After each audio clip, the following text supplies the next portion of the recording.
Our next story is somewhat similar to the last one. It's about Nigeria, Africa's most populous nation. It is Nigeria's Independence Day today. 64 years ago, they won their independence from the British. Today was supposed to be a day of celebration. Instead, it was marked by protests and police action. The protests were against bad governance in the country. Similar protests were held in the month of August for 10 days, but they fizzled out. Today, some people wanted to revive the demonstration, so they organized themselves online using the hashtag Fearless in October. But the turnout was low. It seems despite the name, people were still afraid. And it turns out that those fears were justified. Here's our report.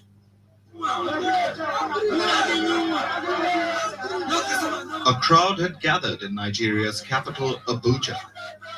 They had come out to protest against bad governance in Nigeria. The turnout wasn't big, but even so, the police were quick to take action.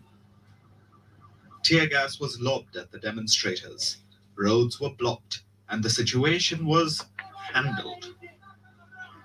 The protesters were not pleased. A good day to you. I hope you had yourself an amazing Wednesday. This is the Black Hot Fire updates with me, Dimori. Of course, I'm here to tell you about it and everything that was making headlines in Africa today. From all the corners of Africa, and of course, we're starting with Nigeria, where Nigeria celebrated Independence Day yesterday. However, there were no celebrations really in Nigeria because most of the Nigerians were in the streets protesting. What were they protesting? Economic hardships. Nigeria is, well, Africa's most populous city. It is one of the countries in Africa it is the highest populated country in Africa. It is one of the richest countries in Africa too. But does that translate in reality? No, it doesn't. That is why Nigerians on Tuesday staged mass protests against economic hardships as it marks 64th independence anniversary, 64 years since it gained independence. Tinubu said that Nigerian President Bola Tinubu, however, told the people to be patient. He called for patience, saying that things are going to be better, but of course it's going to take some patience. So the protesters were waving placards and they were all over the streets demanding for better opportunities and jobs for young people, especially considering Nigeria is one of the countries in the world with the highest poverty and hunger levels. So the irony is that Nigeria is one of the world's biggest top oil producers. It's one of the biggest oil producers in the world. However, it's still one of the countries with the highest poverty levels. That is the irony in this West African country. Policemen here have started shooting tear gas. It's still early. It's still as early as we just came out here. But it's unfortunate that a nation that is 64 years of independence today is experiencing this level of lawlessness by the law enforcement agents. Things went a bit better for protesters in Lagos, Nigeria's largest city and financial capital. Hundreds took to the streets of Lagos. They were demonstrating peacefully and singing Nigeria's old national anthem.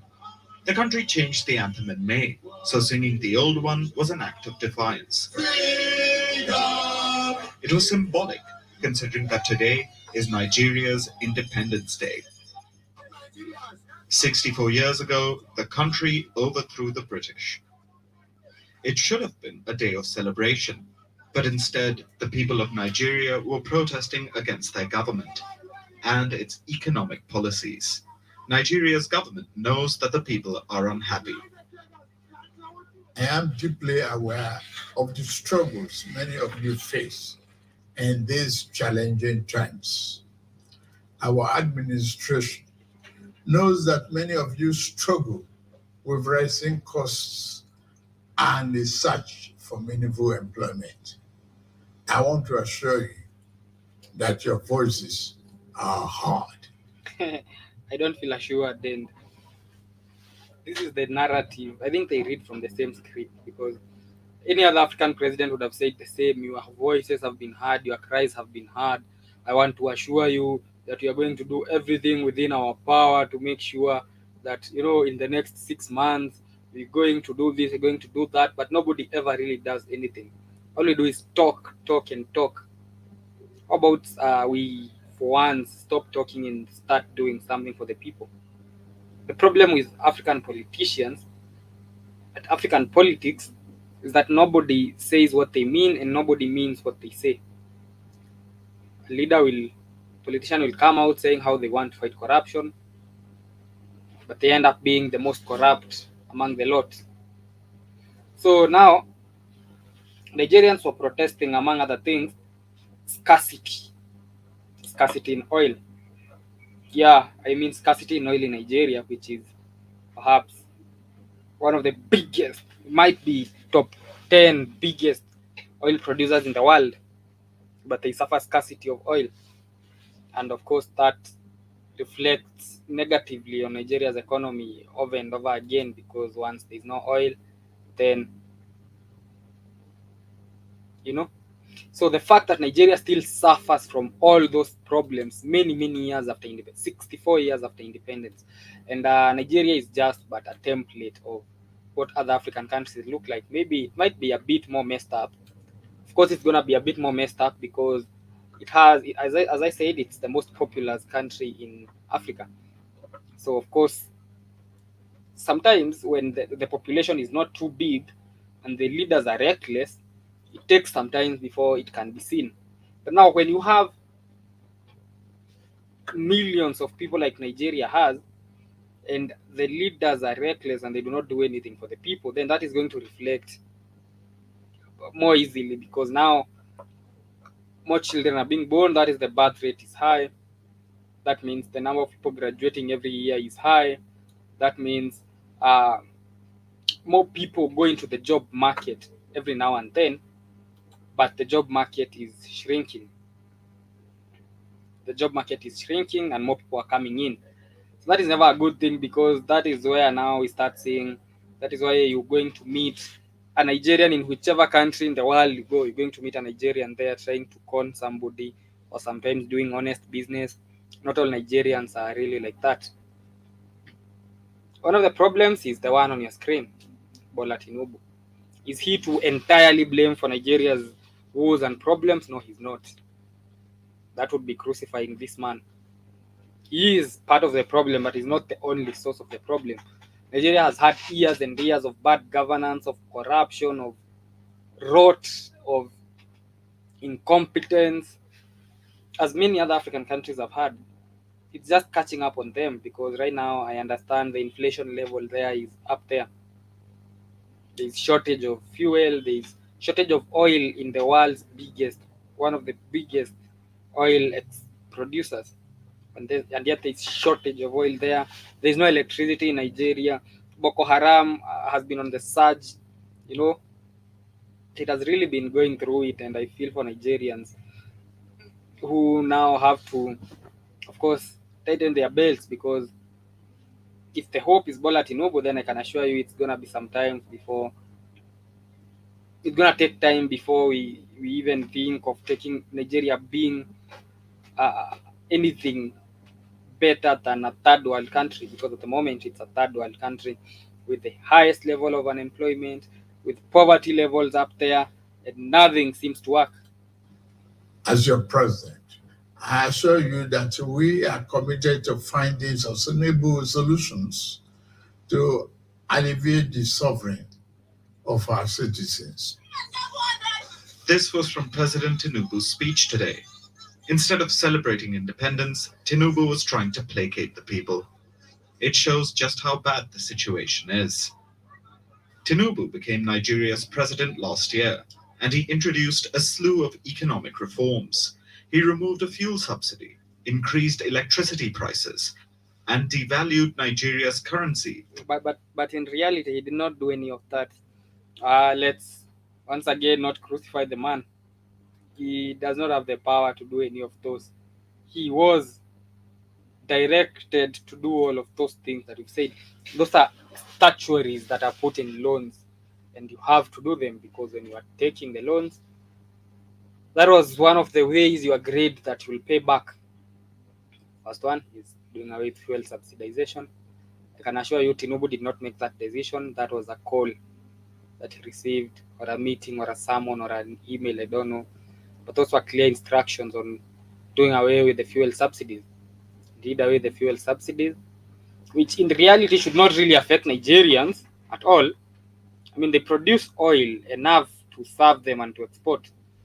The government should not even be subsidizing oil products, I mean fuel in Nigeria at all. Why? Because Nigeria is supposed to be in a position where it can produce enough oil to serve its market and to export outside. It has enough oil reserves. It has the capacity to. But now, due to the fact that it actually exports its oil unrefined and then imports now finished product, that is petrol, diesel. After it exported the crude oil, it exports crude oil, then imports back. Isn't that insanity? But it really isn't insanity. It's business, because there are few characters up there who are probably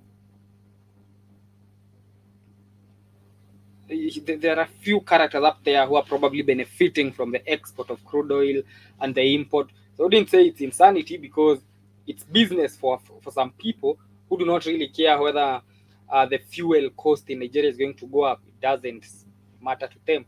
What they don't know is that the fuel cost going up will affect the cost of every other thing in Nigeria, and people will start suffering. But they really don't care like that. As long as he's making his billions from exporting the crude oil, and of course importing the petroleum products, now finished petroleum products. That is why there is shortage of oil in Nigeria. And now, because most of the electricity in Africa is diesel generated, it's generated even the geothermal ones, even the hydropower one, most of them end up being they run on diesel generators, they run on generators, that is the engine, the turbines and everything. So lack of oil products such as petroleum and diesel is going to have an effect on every other thing, because that will see the cost of electricity go up. The cost of electricity going up, we'll see the cost of production for every other thing go up. The cost of production going up, we'll see the cost of everything going up. As I always say, that only affects the poor people. You see, if the price of any commodity goes up, it always affects the person at the low sphere of the pyramid. It affects the person at the bottom of the pyramid. Why does it affect the person at the bottom? Because anybody else up in the pyramid can transfer the burden to the next one. I mean, the manufacturer transfers the burden to the distributor. The distributor transfers the burden to the retailer. Where does the retailer transfer the burden to? To the final consumer. Where does the final consumer transfer the burden to? Is the final consumer of the product. So, of course, some of these policies that are implemented every now and then by nonsensical African politicians end up affecting only the people at the bottom of the pyramid. And what does that constitute? 98% of Nigeria? 98% of Nigeria has to be there at the bottom of the pyramid. So that affects the whole of Nigeria. And it's a sad state of affair when the cost of everything is going up, the price of everything is going up apart from your salary. Your rent is going up, food is going up, everything is going up, your salary is constant, maybe going down. The Naira. It led to the worst inflation in 28 years. That's why I say most of these things are very, very strategic. For example, you had doing away the fuel subsidies was an planned attack on Nigeria's economy. Why? Because as you had, it saw Nigeria have the worst inflation in 28 years. It's worst ever inflation in 28 years. So they knew doing away the fuel subsidies is not a good idea. If it was, then why are we having inflation of this impact? Are we having inflation if doing away with fuel subsidization is as good as an idea as the Bretton Woods financial advisors are advising you to? Zibadaba is with me. He says you can have the biggest car, but you can have the biggest car, but if you can't drive, yep, that's in reference to Nigeria. And he says he looks like a rebel. He's saying Tinubu looks like the rebel commander from Star Wars.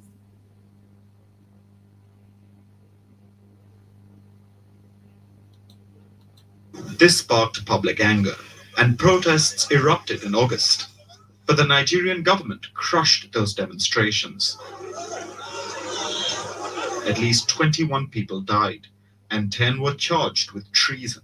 So the protests fizzled out. They were supposed to. So on the day Nigerians started their protest, that was in August, the government killed, security forces killed at least 21 protesters in a nation. That just shows. Do you know how incompetent of African countries we are? A joke of a continent we are, to a point that 21 people can lose their lives. 21 peaceful protesters can lose their lives, and nothing happens. It's just another news piece, just another headline. It's just another story. Nobody cares. Nobody cares that 21 people lost their lives in Nigeria for protesting peacefully. Nobody cares that about 60 people died in Kenya for protesting peacefully. Nobody cares about all that. Nobody cares.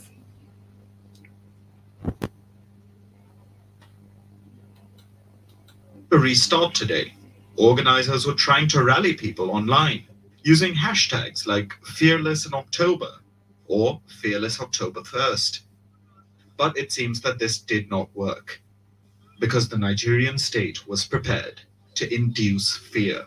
There are reports that some protest organizers were abducted and taken to Nigeria's capital. The military was deployed to assist the police in handling the protesters. The environment was meant to stifle dissent, and it seems to have worked. Protest organizers want the demonstrations to continue, but it won't be easy to draw sizable crowds. So, if the people of Nigeria want the government to change, the ballot box seems to be their best option. First Post decodes the Yeah, U.S. that was what we call media propaganda. As you can tell from the news piece, you can clearly tell from the toning and from the fact that you know somebody has an agenda when they start portraying opinions as facts. I mean, it's okay to have an opinion and to say, I believe, I think that. But now when people start portraying opinions as facts, that's when they have sides. And as you can tell from that video, it just tried to malign, to show, to undermine the progress that was made by Nigerians in the protest. So at least they're trying on protesting, even on their Independence Day. They're trying to have their voices heard. They're trying to. It's a good start. It's a good start when you start having people listen to you. That was Nigeria, where more protests are being planned, by the way, even in Nigeria at the moment. The Nigerians are saying it's not over yet. They're planning more strikes just to remind the government of its work, because it looks like the Nigerian government, as is many other African governments, has forgotten of its work. So that was Nigeria. Coming to the DRC, the UN released a statement on the March 23 rebels, the M23 group, said the M23 rebel groups generates approximately $300,000 a month from mining. That's the UN claiming that. It said that the rebel group generates around $300,000 a month in revenue through its control of mining area in the east of the country.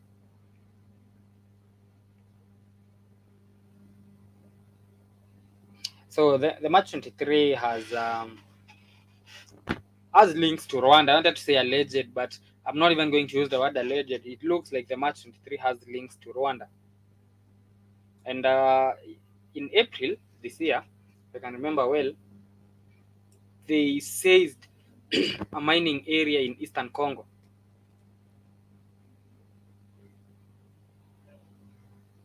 The area had it is one of the it has one of the largest deposits of minerals, including coltan and other rare metals. So that is the March 23 has been going on this spree in the DRC, taking over mines. And now the UN claims that they make around 300,000 a month from the mining trade. Said that the report said that unless international sanctions are imposed on those benefiting from the criminal trade, peace will remain elusive and civilians will continue to suffer. That is the conclusion that they made. That international sanctions should be imposed on those benefiting from this criminal trade.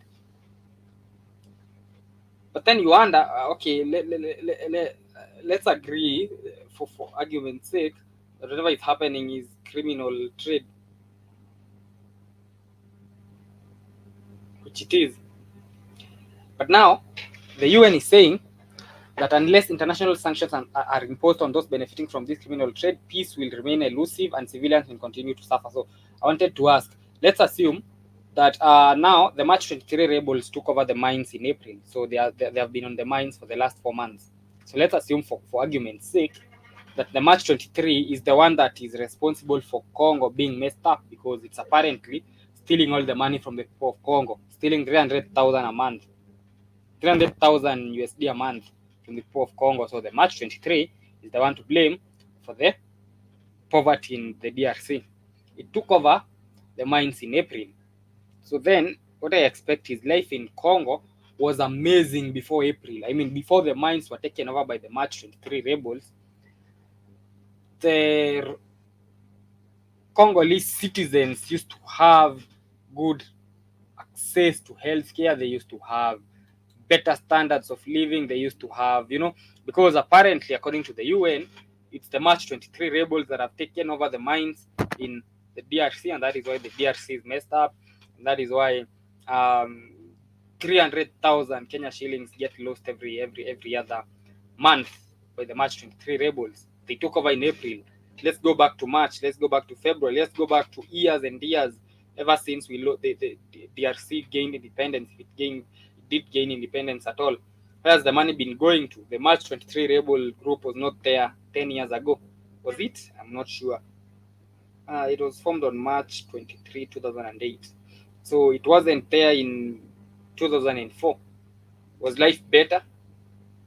So that just shows you that the M23 is just another smoke screen to make you believe.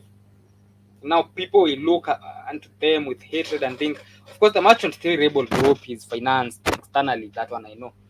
The March 23 group is the one is financed gets financing from external sources. Then they blame it on Rwanda. So now the UN, that was I was reading for you the report from the UN that indicated that the March 23 rebels were now look like the masterminds of illegal mining in the DRC, with the DRC losing around 300,000 not Kenya shillings, USD a month. The UN recommended that international sanctions should be imposed on those benefiting from this criminal trade. It's criminal trade when anyone else does it. It's trade between countries when they do it. That was the DRC. In South Africa, 17 people were killed in 2 mass shootings in the same town somewhere in South Africa. So 15 women were killed. It's 17 people, including 15 women, were killed in 2 mass shootings that took place in close proximity to each other in a certain rural town in South Africa. The shootings took place last week on Friday in the town of Lusikisiki in Eastern Cape Province in southeastern South Africa. So it looks like the shooting occurred at two houses in the neighborhood, which is a collection of rural homesteads on the outskirts of the town. So 12 women and a man were killed in one house, and 3 women and a man were killed in the other house. That's how insecure it is in South Africa. The point that somebody can just wake up and that is the mass shooting that happened in South Africa, with 17 people dying so far on Friday. Sad that we can't even protect our own people. Anyway, in Nigeria, they're still planning more rallies, more cost of living rallies ahead of course, they had the one that they had yesterday during Independence Day, but they have others that are coming up. And every Tuesday, it looks like every Tuesday, because they came up with a title and they are calling it Fearless October. So the one that we saw yesterday was the Fearless October 1. The next one will be maybe Fearless October 2. So Nigerians have taken over from Kenya, which looked like it relaxed a little bit, even though yesterday we had people on the streets, but those ones were out there because a certain political activist was arrested, and that did not sit well with them, and so they went to the streets to protest.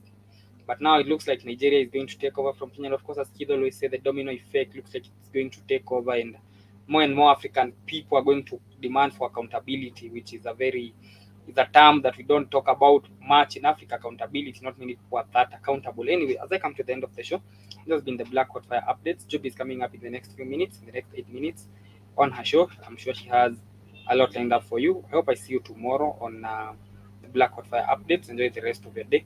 It's always a pleasure, ladies and gentlemen. Much love.